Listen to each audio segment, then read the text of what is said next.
Hi friends, welcome to VividTech. நம்ம கண்டிப்பாக வந்து GTA Vice City அப்படின்ற ஒரு கேம் வந்து மோஸ்ட்லி எல்லாருமே வந்து விளையாண்டுருப்போம். அதாவது சின்ன வயசில் வந்து நம்ம கம்ப்யூட்டர் அப்படின்றப்போ வந்து கம்ப்யூட்டரில் கண்டிப்பாக இந்த கேம் வந்து இருக்கும், GTA Vice City.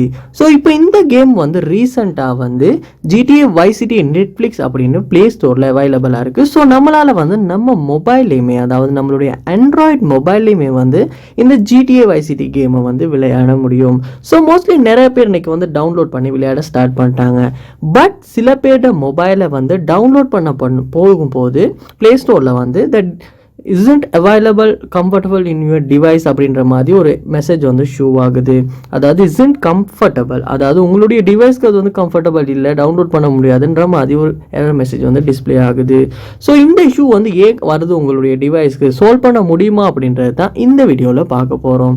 ஸோ வாங்க வீடியோக்குள்ளே போகலாம். வீடியோ கடைசி வரைக்கும் நீங்கள் ஸ்கிப் பண்ணாமல் பாருங்கள். இது தான் நம்ம சேனலுக்கு ஃபர்ஸ்ட் டைம் வந்திருப்பீங்களா இருந்துச்சுன்னா நான் தான் விக்னேஷ். மறக்காம நம்ம சேனலை சப்ஸ்கிரைப் பண்ணிவிட்டு அப்படியே பார்த்துல பெல் ஐக்கனையும் கிளிக் பண்ணிடுங்க. ஃபர்ஸ்ட் ஸ்டெப்பாக நீங்கள் உங்கள் ஆண்ட்ராய்ட் மொபைலில் கூகுள் ப்ளே ஸ்டோர் ஓப்பன் பண்ணுங்கள். ஓப்பன் பண்ணிவிட்டு இதில் சர்ச் பாரில் GTA Vice City நெட்ஃப்ளிக்ஸ் அப்படின்றத சர்ச் பண்ணிவிட்டு அந்த கேமை வந்து நீங்கள் ஓப்பன் பண்ணிடுங்க. ஸோ ஓப்பன் பண்ணதுக்கு அப்புறமா பார்ப்பீங்கன்னாச்சுன்னா இன்ஸ்டால் அப்படின்ற ஆப்ஷன் காட்டுது. ஸோ என்னால் இன்ஸ்டால் பண்ண முடியும். பட் சில பேரோட மொபைலில் வந்து இந்த இடத்துல தான் வந்து எரர் மெசேஜ் வந்து ஷோ ஆகுது, அவைலபிள் இல்லை, உங்கள் டிவைஸ்க்கு சப்போர்ட் பண்ணாது அப்படின்னு. ஸோ நீங்கள் என்ன பண்ணுங்கன்னா இந்த இடத்துல அபவுட் திஸ் கேம் அப்படின்ற ஆப்ஷனுக்கு பக்கத்தில் பாருங்கள், ஒரு எரோ மார்க் ஒன்று இருக்கும். ஸோ அந்த எரோ மார்க்கை கிளிக் பண்ணுங்கள். கிளிக் பண்ணதுக்கு அப்புறமா கீழே ஸ்க்ரோல் பண்ணுவீங்களா இருந்துச்சுன்னா வேர்ஷன், அப்டேட்டட், டவுன்லோட்ஸ் அப்படின்ற மாதிரியான விஷயம்லாம் காட்டும்.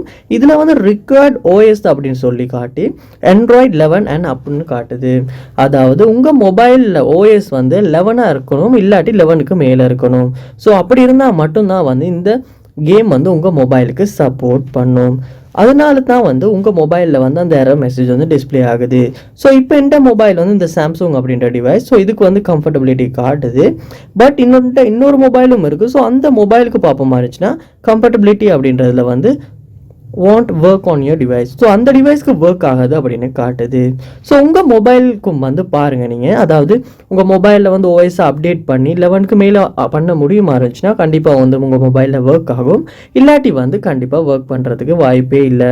ஸோ கண்டிப்பாக இந்த ஒரு விஷயத்தை நீங்கள் செக் பண்ணி பார்த்து தான் இந்த கேமை வந்து டவுன்லோட் பண்ண முடியும். ஸோ இந்த வீடியோ உங்களுக்கு ரொம்ப யூஸ்ஃபுல்லாக இருந்திருக்கும்னு நினைக்கிறேன். இது போல் நிறைய வீடியோ பார்க்கணுன்னா கண்டிப்பாக நம்ம சேனலை சப்ஸ்கிரைப் பண்ணுங்கள், அப்படியே பார்த்துல பெல் ஐக்கனையும் கிளிக் பண்ணுங்கள். Thank you.